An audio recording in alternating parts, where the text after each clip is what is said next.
Winston Cole was 41 years old when his ex-wife handed him a letter that was supposed to break him. It didn't. 14 months after the divorce was finalized, Adrian had watched from a distance as the quiet, methodical man she'd left behind built something she never anticipated, a patent portfolio now valued at $400 million.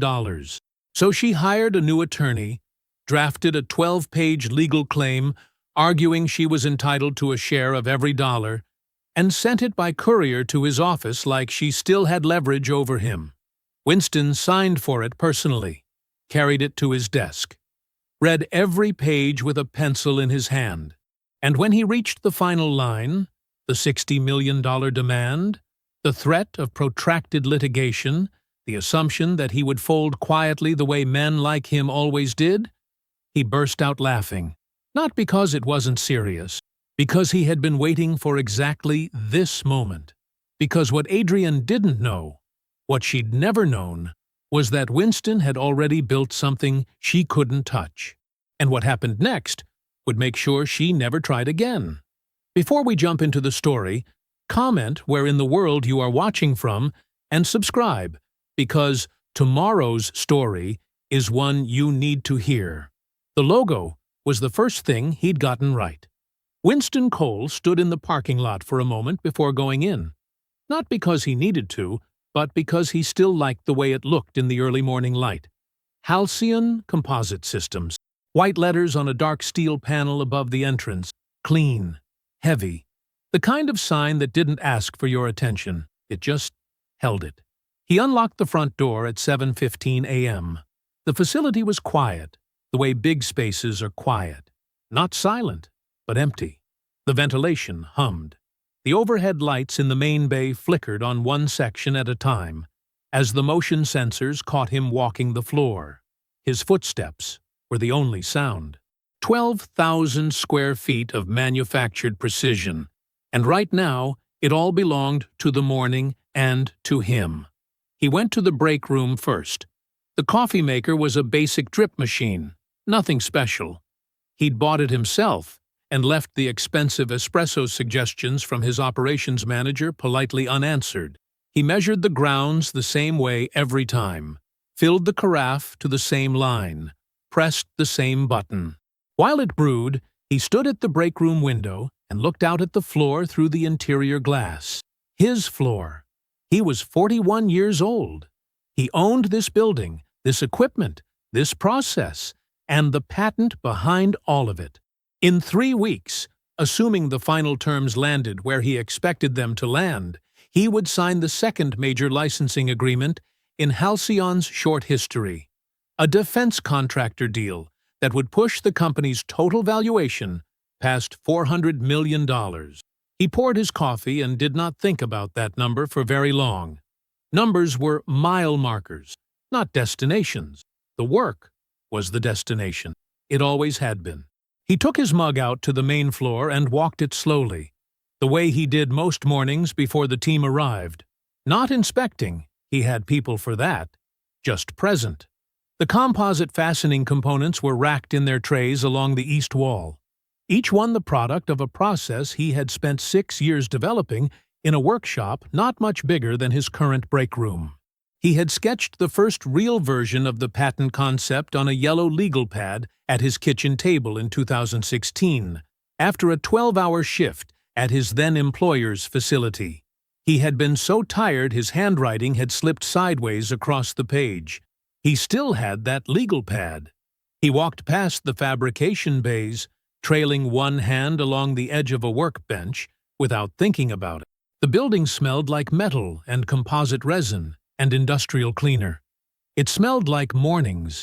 It smelled in a way he had never tried to explain to anyone, like the inside of his own head when things were going well. He had not always smelled that smell.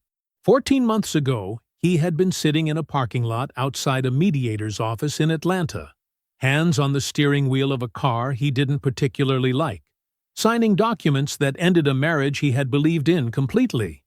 Adrienne had been inside with her attorney. He had come back in, signed where the mediator indicated, and then driven to Delia's house because it was the only place he wanted to be. His sister had met him at the door with a glass of water and a look on her face that was not pity. Delia Washington did not do pity, but something close to furious tenderness. She'd sat across from him at her kitchen table and watched him be quiet for a while. Then she'd said, "You're going to be fine. You already built the thing they can't touch." She had meant the patent. She had also meant something harder to name, something about the kind of person who builds it all, who looks at a problem and stays with it for 6 years and does not require an audience for any of it. She had been right on both counts, which was irritating because Delia was almost always right and she knew it. He had loved Adrienne. He wanted to be clear about that, at least to himself. Clear the way you are clear about a measurement that matters. He had loved her honestly and specifically, the way he did most things. The marriage's failure was devastating in the way that structural failures are devastating. Not chaotic, but total. One point of failure, and then everything that had been resting on it. He had survived. Not because he was hard, or because he had stopped feeling things. He had survived because the work was still there. The patent was still there. The thing he had built in the dark, before anyone knew what it was worth, it was still his. He drank the last of his coffee standing near the east wall, looking at the trays of components catching the early light. His phone buzzed on the workbench beside him. A text from Trevor. He read it once. "Adrienne's new attorney just sent something to the office. Call me." Winston set the mug down. He looked at the trays for another moment. Then he picked up his phone and finished his coffee first. The last 2 swallows, unhurried, before he dialed. Winston walked back through the facility to the front entrance and pushed out into the morning air. The parking lot was still empty. His team wouldn't arrive for another hour. He sat on the hood of his car, phone pressed to his ear, and listened. Trevor Osee did not waste words. That was one of the things Winston had always appreciated about him. "It came in yesterday afternoon," Trevor said. 12 pages. Formal letterhead. "The attorney's name is Marcus Vail, out of a firm in Atlanta I don't recognize off the top of my head, but I pulled his filing history this morning. And the argument is what you'd expect from someone swinging without a solid grip. He's claiming Adrienne's domestic and emotional support during the marriage constitutes a form of co-development contribution to Halcyon's commercial success. The theory is that without the stable home environment she provided, you couldn't have developed the patent to the point of commercialization." Winston was quiet for a moment. A bird landed on the asphalt near the front of his car and then left again, uninterested. "What number?" he asked. 60 million. Framed as a settlement offer. The language positions it as the reasonable alternative to protracted litigation, given Halcyon's current valuation trajectory. They used the word trajectory. They did.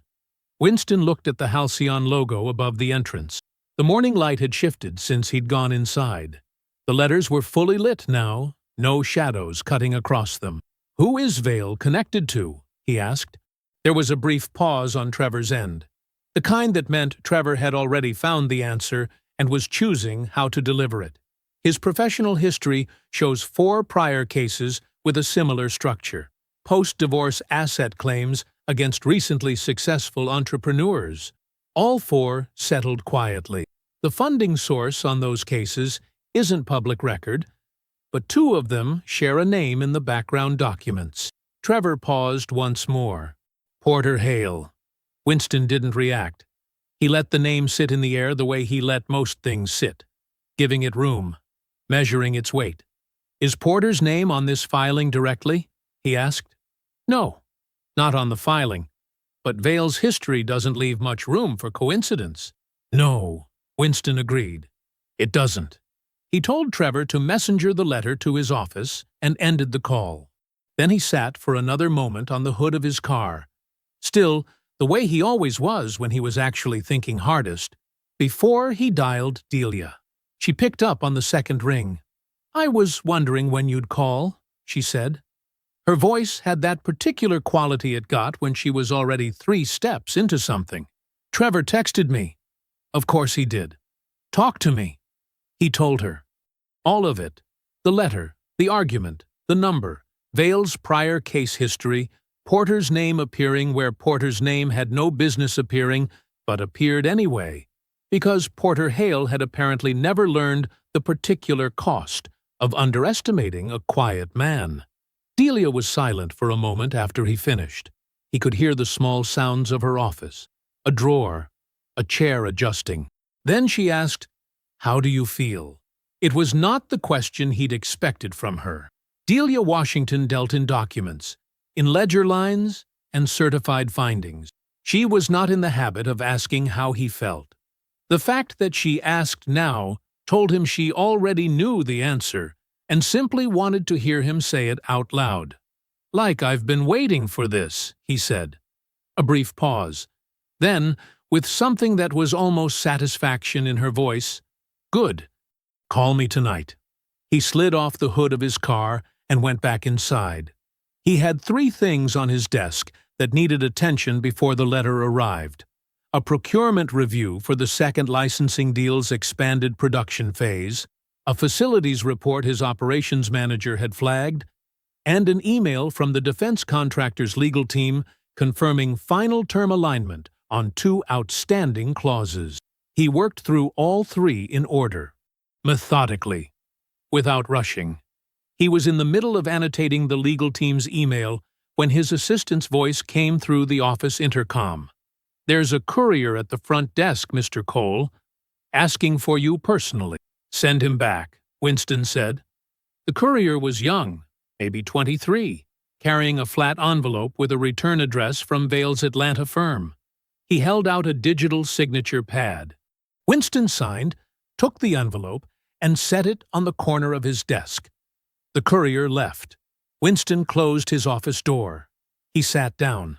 He pulled the envelope across the desk and opened it cleanly, without tearing. He removed the 12 pages, set them in front of him, and picked up the pencil he kept in the shallow tray at the top of his desk. The same kind of pencil he'd used on every schematic, every prototype drawing, every legal pad page going back to 2016. He turned to page 1 and began to read. Winston started at the top of page 1 and read the way he always read anything that mattered, slowly, with full attention, the pencil resting between 2 fingers but not yet touching the paper. The first 3 pages were throat-clearing, legal boilerplate, definitions of terms, the kind of language designed to make a thin argument feel thick. He read every word anyway. You didn't skip sections on a schematic because they looked routine. That was how you missed the load-bearing detail buried in the footnotes. He turned to page 4. The language shifted here. This was where Vale had built his central theory, the heart of the whole 12-page structure. Winston read it twice. Ms. Cole's sustained emotional support and domestic stewardship during the critical development period of the Halcyon patent portfolio constitutes a material co-development contribution under the applicable standard. The stable marital environment she maintained was not incidental to Mr. Cole's professional output. It was foundational to it. Without that environment, the commercialization of Halcyon Composite Systems' core intellectual property would not have been achievable on the timeline that produced its current valuation. Winston read it a 3rd time. Then he pressed his pencil to the margin and wrote 1 word, small and clean. No. Not because he was angry, because it was factually wrong the way a miscalculation in a stress formula was wrong.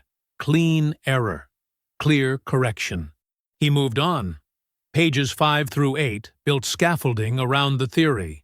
There were references to case law that looked impressive if you didn't read the full rulings, and Winston had a feeling Vale was counting on the off chance that nobody would. There were phrases like partnership in shared endeavor and mutual investment of self toward common goals, language that sounded meaningful in a conference room and meant almost nothing under cross-examination. He read each page carefully and made small notations where the logic had gaps. There were many gaps. Page 9 was where the argument peaked. Winston felt the shift in the writing. The sentences got longer, more declarative, the kind of prose that wanted to feel inevitable. The commercial success of Halcyon Composite Systems is not the product of isolated individual effort.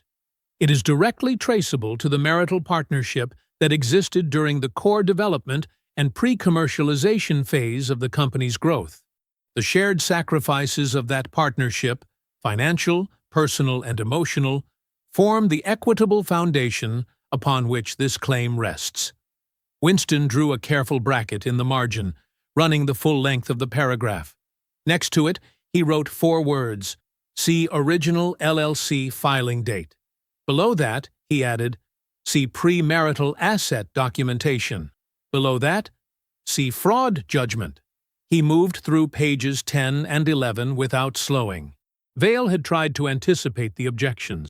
There were sections addressing the LLC structure, the premarital development timeline, the divorce settlement, but the responses were thin.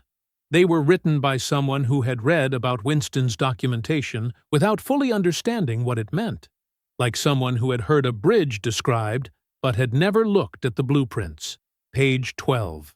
The final page was short, precise in the way that ultimatums are precise. In the interest of resolving this matter without the burden of protracted litigation, Ms. Cole is prepared to accept a settlement of $60 million, $60,000. Should Mr. Cole decline this resolution, we are prepared to pursue the full scope of available legal remedies, including but not limited to formal litigation in Fulton County Superior Court. Winston read it once. He set the pages flat on his desk, aligned the edges, and placed his pencil in the tray. Then he laughed. It was not a short sound. It was not polite or contained. It started somewhere in his chest and came out completely, full and involuntary and genuine. The kind of laugh that only happens when something lands so perfectly absurd that the body responds before the mind can moderate it. He laughed the way a man laughs when he has been carrying an answer for 14 months and someone has finally arrived to ask the question. A knock at his office door. His assistant's voice, cautious. "Mr. Cole? Everything okay in there?" He pressed one hand briefly to his face, steadied himself. "I'm excellent, Renee. Thank you." He cleared his throat once. "Can you get Trevor Osei on the line for me?" "Of course." He sat back. The 12 pages were still laid out in front of him. He looked at them the way he looked at a failed prototype, not with frustration, but with the clear-eyed recognition of exactly where it had gone wrong. This was not a strong argument. It was a desperate one. It was built entirely on theory, on the hope that the number itself, $60 million, $400 million in the background, would be enough to make him flinch. It was the move of someone who had watched Halcyon's valuation rise from a distance and panicked when it got big enough to seem worth chasing. Someone had told Adrienne this would work. Someone had mapped it out, presented it as viable, and pointed her at Winston like she was a tool being aimed, rather than a person being advised. He knew exactly who. Winston squared the pages together and slid them into a manila folder from his desk drawer.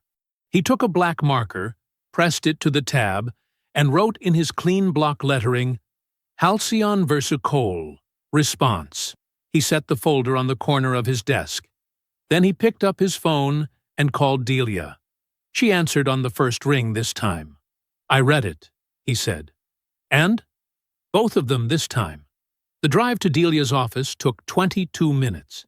Winston knew every light on that route by now. He'd made this drive enough times over the past 2 years that his hands found the turns on their own, while his mind stayed on the letter. On page 9, specifically. On that word, foundational. On the particular kind of nerve it took to type that word and send it to a man who had prototype schematics dated 4 years before he ever met Adrienne Cole. Delia's firm was on the 3rd floor of a 6-story building just off Research Park Boulevard. The lobby was empty at this hour. The security guard waved him through without asking for ID. He took the stairs. She had the conference room light on. He could see it from the hallway, the warm yellow strip under the door. He pushed it open, and she was already there, standing at the table with her reading glasses pushed up on her head. A white banker's box open to her left, and a second one on the chair beside it. 3 folders were already laid out flat. She hadn't needed to be told what to pull. "Sit," she said. He sat. She placed her hand on the first folder, a thick one, worn at the corners. "I kept everything organized exactly as it was filed. Nothing's been moved." She opened it and turned it to face him. "You want to start from the beginning, or do you need me to tell you something you don't already know?" "Start from the beginning," Winston said. "I want to hear it out loud." Delia sat down across from him. She folded her hands on the table. She had a stillness that matched his when she needed it. The two of them built from the same material in different configurations. 18 months, she said. "That's how long it ran before you caught it." "Before we caught it," she corrected herself without apology. 63 separate transactions across the joint investment account. The smallest was $800. The largest was $6,200. None of them flagged because she kept them under the automated alert threshold. She paused. "That's not an accident. That's a system." Winston said nothing. "Household, medical, car maintenance." Delia pointed to a column of figures on the first page. Neat rows, dates and amounts and transaction labels. Those were the categories, every single one. By the time I traced the full chain, $214,000 had moved into a private savings account she'd opened in her maiden name 14 months before she filed for divorce. She looked up at him. "Which means she was planning the exit long before she told you there was a problem." Winston had heard this before. He'd sat in this same chair and heard these same numbers 2 years ago, at midnight, with a cup of coffee gone cold beside him. They didn't land any differently now. They didn't land any lighter, either. "Trevor's documentation held," he said. It wasn't a question. "Like concrete." Delia moved to the second folder. "Halcyon's LLC was filed before you met her. The premarital asset documentation showed independent financing through your personal savings. No joint funds, no marital money, not a single dollar from the shared account. Trevor had every phase of development paper-trailed back to its source." She set a hand on top of the folder. Her attorney in the divorce tried to argue marital contribution for 6 weeks. 6 weeks. Then Trevor filed the response, and they dropped it in 9 days. Winston remembered those 9 days. He'd worked through all of them. The civil judgment. Delia pulled the third folder. The fraud judgment required her to repay the full $214,000, which she has, barely, and over time. But her legal fees from the divorce weren't cheap. Porter had been promising her a piece of the patent portfolio, and when that fell through, she was left holding costs he'd convinced her were temporary. She set the folder down. "She has been financially underwater for 14 months, Winston. And she has spent those 14 months watching 2 trade publications cover your first licensing deal." The room was quiet. "And now Porter has a new attorney for her," Winston said. "He's funding the filing. I'd stake my license on it." Delia took her glasses off her head and set them on the table. "He found somebody with a history of post-divorce asset claims. Same theory, different city, different names. 4 prior cases, all settled quietly. The targets paid because they calculated it was cheaper than fighting." She paused. "He thinks you'll do the same math. He's using Adrian as a front. She's the claimant. He's the engine." Delia was direct about it. Not cruel, direct. She may not understand the full picture of what he's running, but she signed the paperwork. Winston looked at the folders arranged in front of him. 2 years of documented fact, sitting in a conference room under fluorescent light, as clear and organized as anything he had ever built. After a moment, Delia reached under the table and produced a fresh yellow legal pad. She set it in front of her and uncapped a pen. "Tell me what you want the outcome to look like," she said. Winston looked up at the ceiling, held it there for a moment, long enough that the ventilation system was the only sound in the room. Then he said, "I want Porter Hale to have nothing left to fund the next one." Delia was at her desk by 6:15. She hadn't slept much. Not because she was worried. She'd stopped worrying about Winston the day Trevor filed the original divorce response, and it landed like a sledgehammer. She hadn't slept because her mind was already working, already pulling at threads, and there was no point pretending otherwise. She made a pot of coffee. She opened her laptop.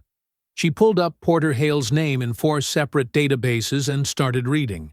By 7:30, she had a picture. It was not a pretty one. Porter Hale Development Group had 3 active projects on the books: a mixed-use retail complex in Birmingham, a waterfront renovation in Mobile, a luxury residential tower in Nashville, the flagship, the one he talked about in press releases with the kind of breathless confidence that usually meant someone was nervous. All 3 were stalled. The Birmingham project had missed 2 construction milestones and lost its primary contractor in the spring. The Mobile renovation had been quietly frozen since March. Permit disputes, according to the public filings, but Delia had seen permit disputes before, and they didn't usually come attached to the kind of emergency lender correspondence she was finding in the civil court records. The Nashville Tower was the worst. 2 investor groups had filed separate disputes in the past 6 months. The dollar amounts weren't disclosed, but the language in both filings was the kind of language that meant people wanted their money back and weren't being polite about it.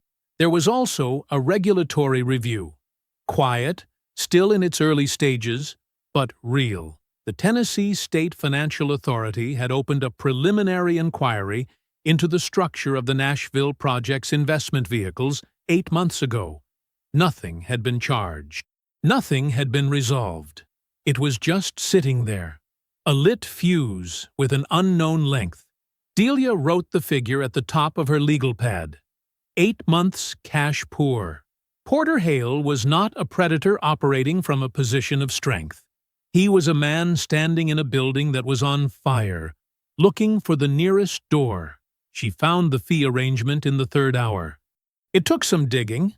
It wasn't in the court filing itself, because of course it wasn't, but the new attorney Porter had hired for Adrian had a small firm, and small firms had patterns. She cross-referenced his prior post-divorce asset cases and found the structure. He worked on reduced retainer with a back-channel percentage of any settlement recovered. Contingency, disguised as collaboration. It wasn't illegal on its face. It was the kind of arrangement that was designed to look like nothing while meaning everything. Porter would get a cut of whatever Adrian recovered, which meant Porter needed Adrian to recover something, which meant Adrian's legal claim wasn't really Adrian's legal claim at all. Delia underlined that twice. The Nashville case came up in the 4th hour. A tech entrepreneur, a software developer named Marcus Webb, according to the court index, had faced a nearly identical post-divorce claim 2 years ago. Same theoretical framework. Emotional and domestic support, reframed as co-development contribution to a company the spouse had no legal stake in. The same attorney had filed that one too. Webb had settled quietly for $800,000. Delia understood why. She didn't fault the man. He'd done the math that Porter always counted on people doing. The math that said settling was cheaper than fighting, that silence was cheaper than noise, that the number they're asking for is less painful than the number the fight will cost you in time, and legal fees and distraction. He was wrong, but she understood why he'd gotten there. She found his former attorney, a litigator named Carol Estep, still practicing in Nashville, in 30 minutes. She found 2 more names attached to similar patterns in Charlotte and Memphis. Both cases had ended in quiet settlements. Both had left the targets with NDAs and the private satisfaction of having made a problem disappear. She called Winston at 10:45. He answered on the 2nd ring. She could hear the facility behind him, the low mechanical hum of the manufacturing floor, a forklift somewhere in the distance. He had gone back to work. Of course he had. She laid it out for him the same way she'd laid out the original fraud documentation 2 years ago. Clean lines, no editorializing, just the picture as it actually was. Porter's stalled projects, the regulatory review, 8 months of quiet cash trouble, the back-channel fee arrangement with the attorney, the Nashville case, the Charlotte and Memphis patterns. She told him about Marcus Webb. She told him about the $800,000 settlement and the NDA and Carol Estep. Winston listened through all of it without saying a single word. She could hear him breathing. She could hear the forklift make another pass somewhere behind him. When she finished, there was a pause, short but present. Then he said, "Get the Nashville attorney on the phone." A beat. "And find me the Charlotte and Memphis women's attorneys too." Trevor had been up since 5. Winston knew this without asking, because Trevor was always up since 5 when there was a problem worth solving. He was the kind of man who did his best thinking before the world got loud. Winston called him at 7:15, standing at the edge of Halcyon's production floor with a cup of coffee that had already gone lukewarm. Around him, the first shift was coming to life. The compressed hiss of pneumatic tools, the steady rhythm of a composite panel moving down the line, 2 technicians in matching gray coveralls running a calibration check on the bonding press at the far end of the floor. Normal morning. Good morning. He laid out everything Delia had found. Trevor listened the way he always listened, completely, without interjecting, with a quality of attention that felt almost physical, even through a phone. When Winston finished, Trevor was quiet for exactly 2 seconds. Then he said, "That tracks. You found the same pattern. 4 cases." Trevor's voice was even, unhurried. All post-divorce asset claims. All filed against self-made defendants with recently valued IP or business equity. All settled quietly. The smallest was $400,000. The largest was the Webb case at $800,000. None of them went to trial. None of them even got close. Winston watched one of the technicians crouch beside the bonding press and make a small adjustment with a calibration wrench.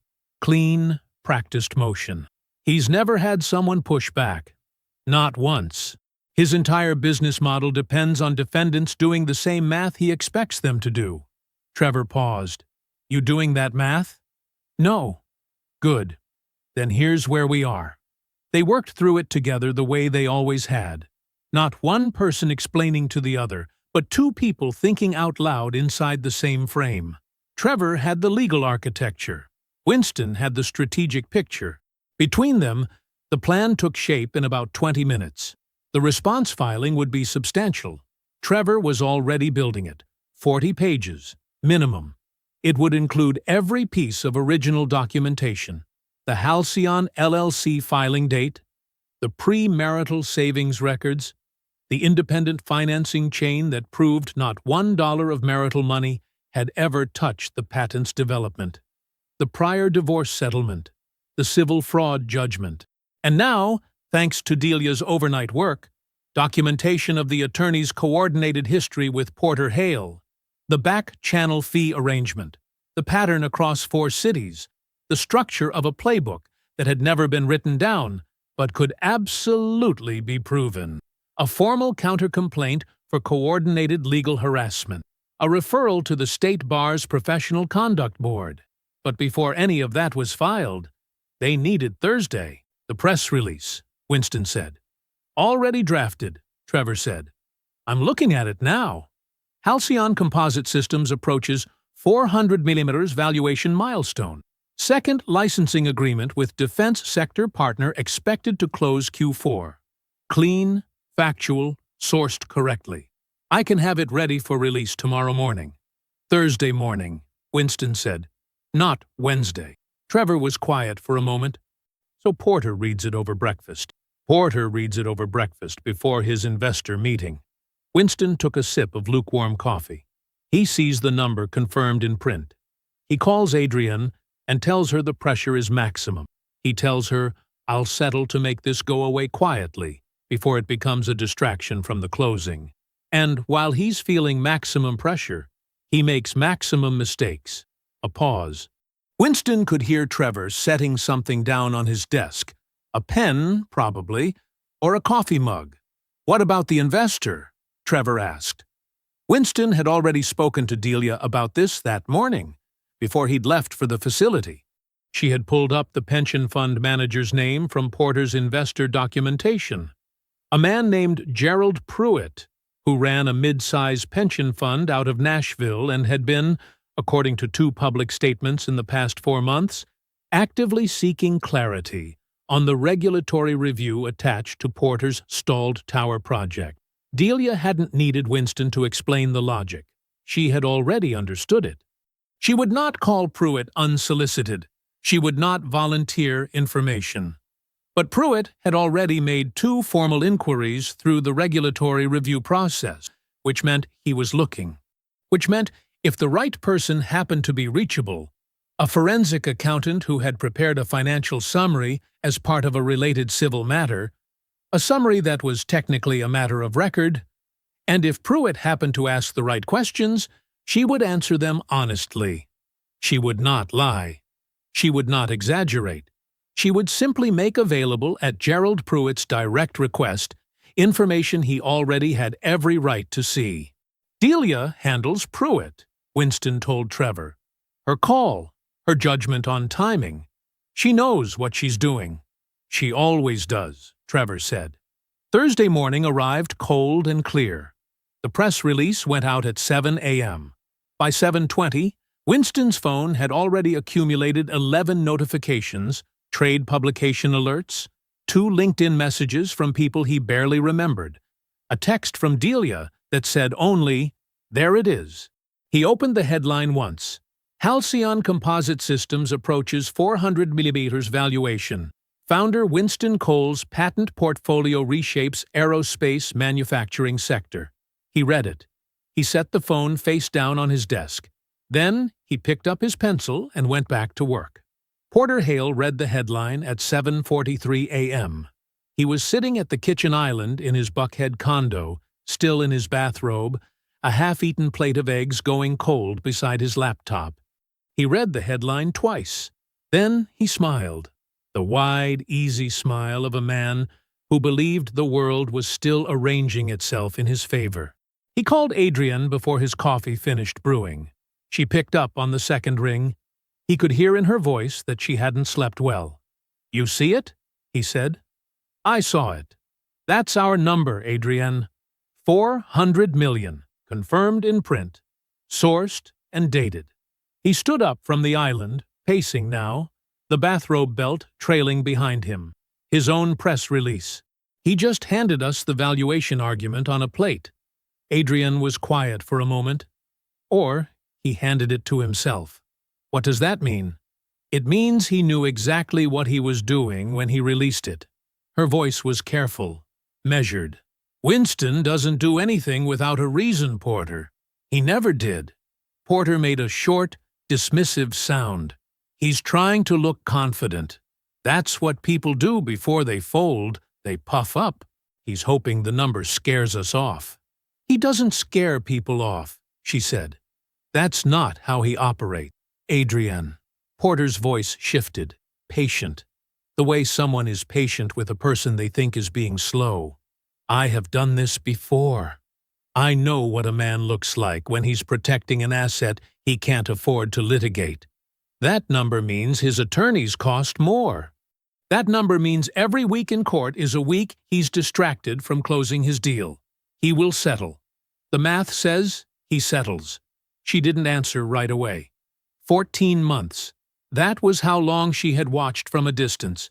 Trade publication headlines, a building he bought downtown, a facility in Huntsville with his name on the wall.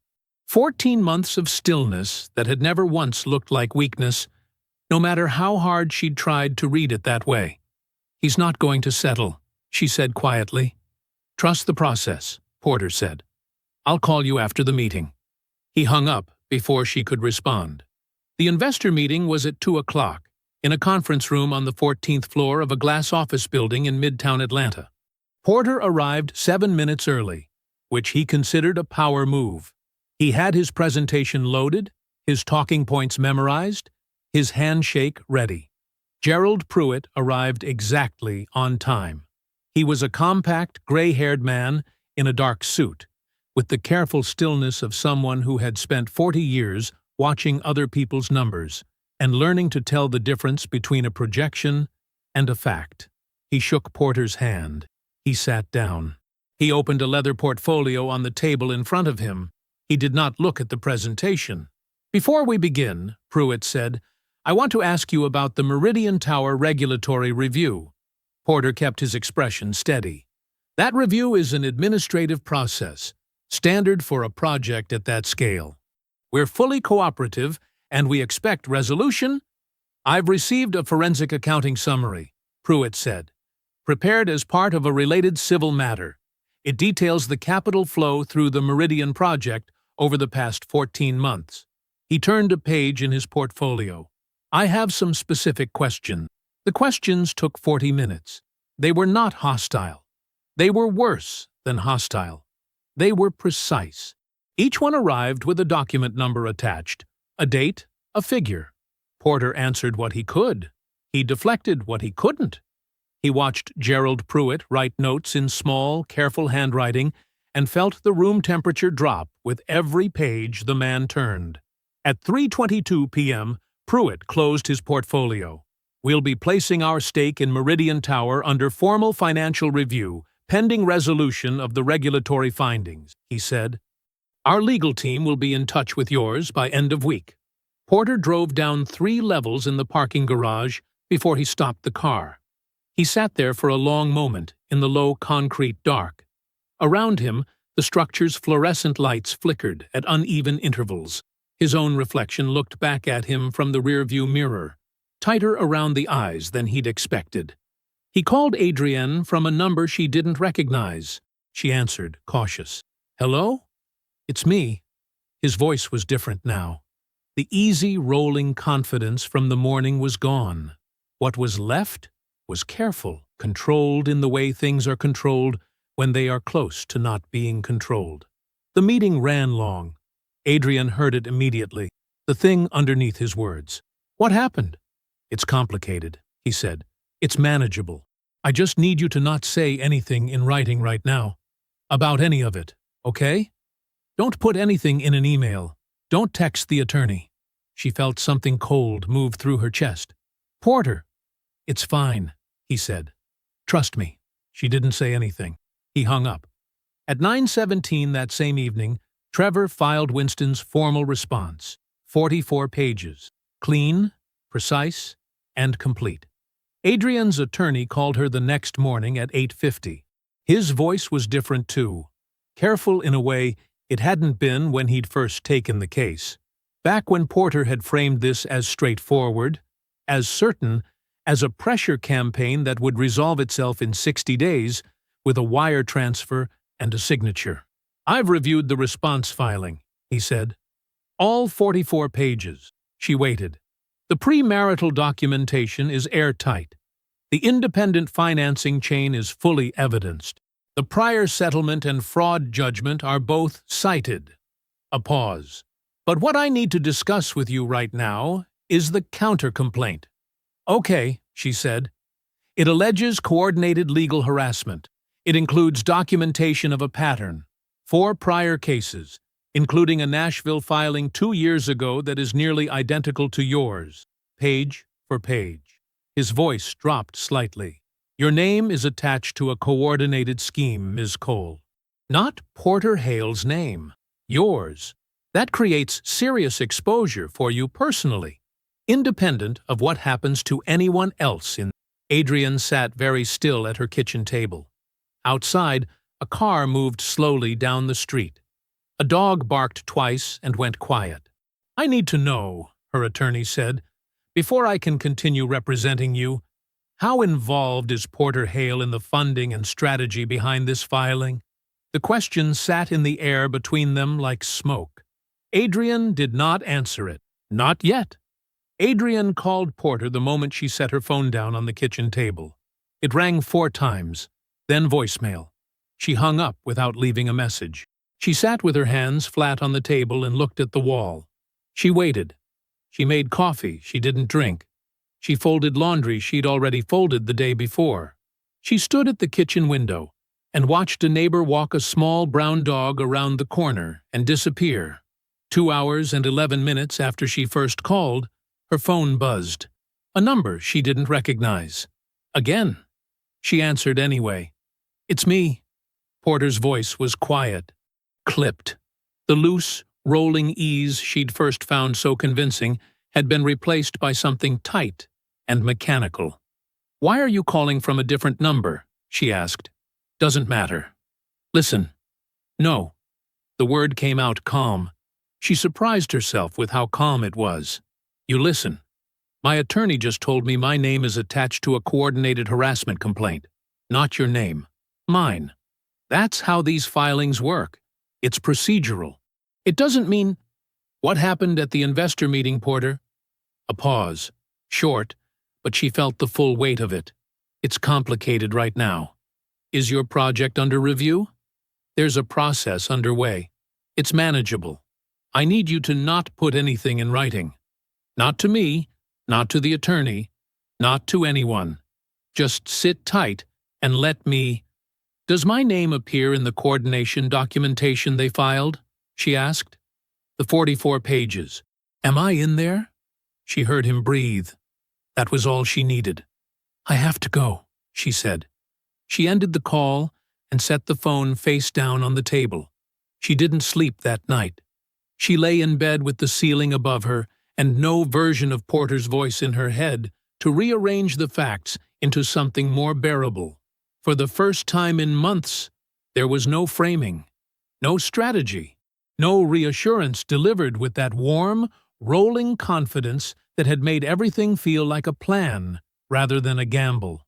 There was only what she had actually done. She thought about the account first. The joint account, the one she had drained over 18 months in small increments she told herself were justified. Household, medical, car maintenance. She had believed those words even as she typed them. Or she had believed something close enough to believing that she'd never looked too directly at what it actually was. $214,000. She had never let herself do the math the way it actually needed to be done.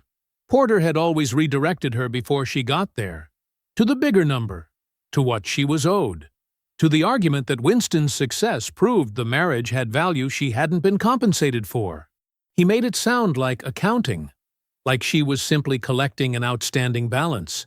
But lying in the dark without his voice in her ear, she did the math correctly for the first time. Winston had worked double shifts in his 30s. She knew that. She had lived with that man. She had watched him come home late, eat leftovers standing at the counter, and go directly to his workshop. She had been irritated by it more times than she could count.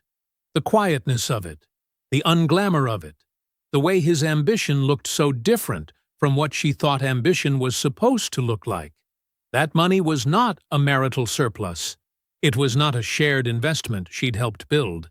It was the seed of everything, and she had taken it. Then she thought about Porter. Not as the man who had helped her, she was done calling it that, but as the man who had looked at her debt, her bitterness, and her proximity to a $400 million asset, and had seen a tool with a short window of usefulness. She thought about Nashville, about Charlotte, about Memphis, names her attorney had mentioned almost in passing, and that she had not let herself think about until now, because thinking about them meant thinking about what they meant. He had done this before. She was not a partner in a strategy. She had been a vehicle for one. She sat up at 4 in the morning and did not go back to sleep. She called her attorney at 8:15. She told him she was withdrawing the claim. She told him she was also terminating his representation, effective immediately. He began to explain the procedural timeline. She thanked him and ended the call. She sat with her phone for a long time after that. Then she scrolled to a number she had not dialed in 14 months, and she called it. Winston answered on the 3rd ring. His voice was exactly as she remembered it. Unhurried, with no performance in it at all. "I need to talk to you," she said. "Not through attorneys, just to talk." A brief silence. Not surprised, not cold, just the sound of a man thinking. "My sister will be there," he said. "We'll meet at her office." "Okay," Adrian said. "Day after tomorrow, 10 o'clock." "Okay." He hung up. She arrived at Delia's firm 7 minutes early. The receptionist showed her to a conference room with a long oak table and tall windows that looked out over the street below. The room smelled faintly of coffee and printer paper. Everything was clean and ordered, and entirely neutral. She set her bag on the chair beside her. She did not take out her phone. She folded her hands on the table and looked at the door. And she waited for Winston Cole to walk through it. Winston came in first. He wore a dark gray button-down, no tie, sleeves rolled to the forearm. He carried a single folder, closed, and set it on the table in front of him with no particular ceremony. Delia came in behind him, a legal pad under her arm, and took the chair to his left. She glanced at Adrian once when she sat down. A flat, even look that held no warmth and no hostility. Just recognition.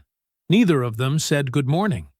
Winston pulled his chair in and folded his hands on top of the closed folder, and looked at Adrian the way he looked at everything, fully, without rush, giving nothing away.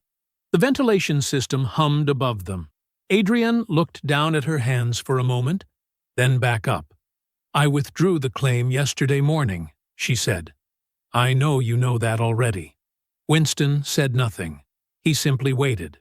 She took a slow breath. "After the divorce, I was in real trouble financially. The attorney fees, the judgment, it wiped out most of what I had. Porter came to me about 6 months in." She paused. He made it sound airtight. "He said the valuation alone would make you want to settle quietly, that you wouldn't want the publicity of a fight." She looked at the table for a moment, then made herself look up again. "He told me I didn't need to understand the legal details, that I just needed to let him and the attorney handle the structure." She stopped.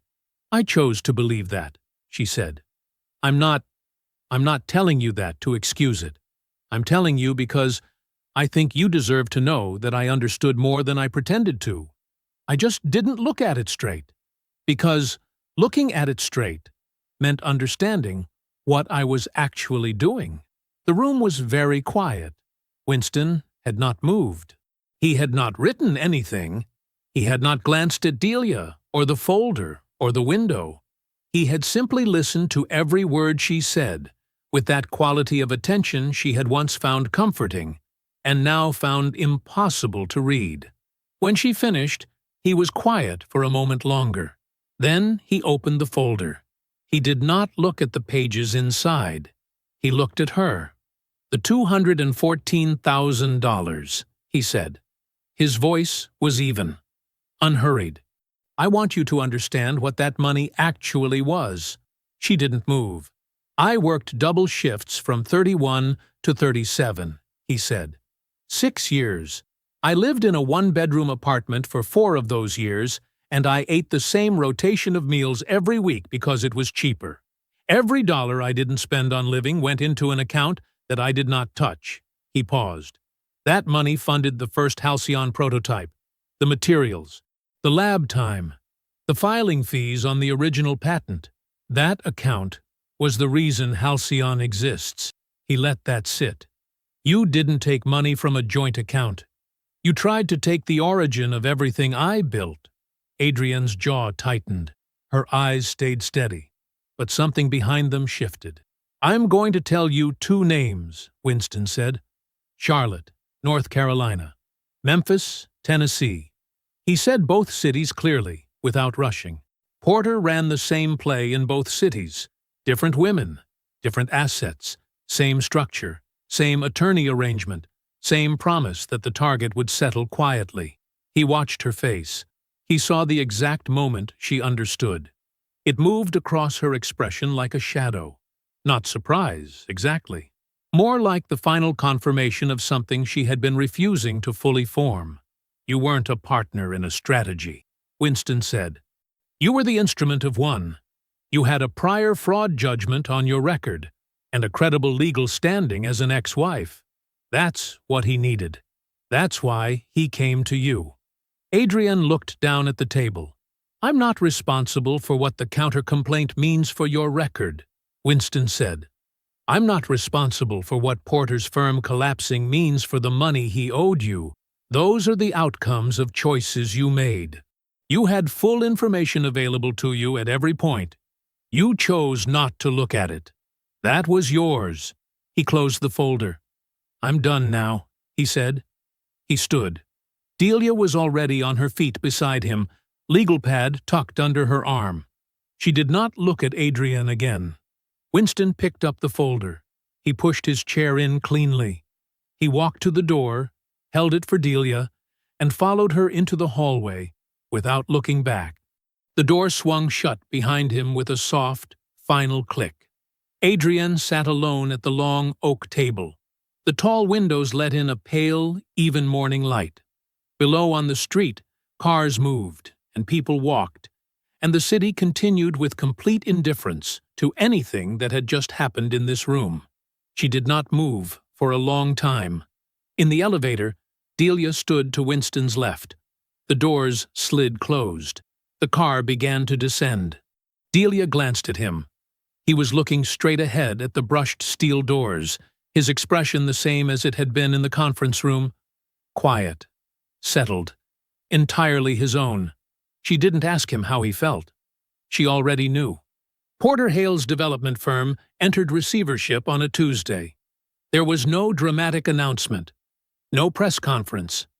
Just a filing in a federal court database that Delia found at 6:47 in the morning and forwarded to Winston with a single line of text. It's done. The SEC inquiry had moved faster than anyone outside of Winston's circle expected. The pension fund manager's questions had opened a door, and once regulators stepped through it, what they found was not difficult to document. Stalled projects, misrepresented timelines. Investor capital used to cover operating shortfalls that Porter had told no one about. 3 civil suits followed within 30 days. Investors who had been patient, then concerned, and were now simply angry. Each one retained separate counsel. Each set of attorneys found the others quickly.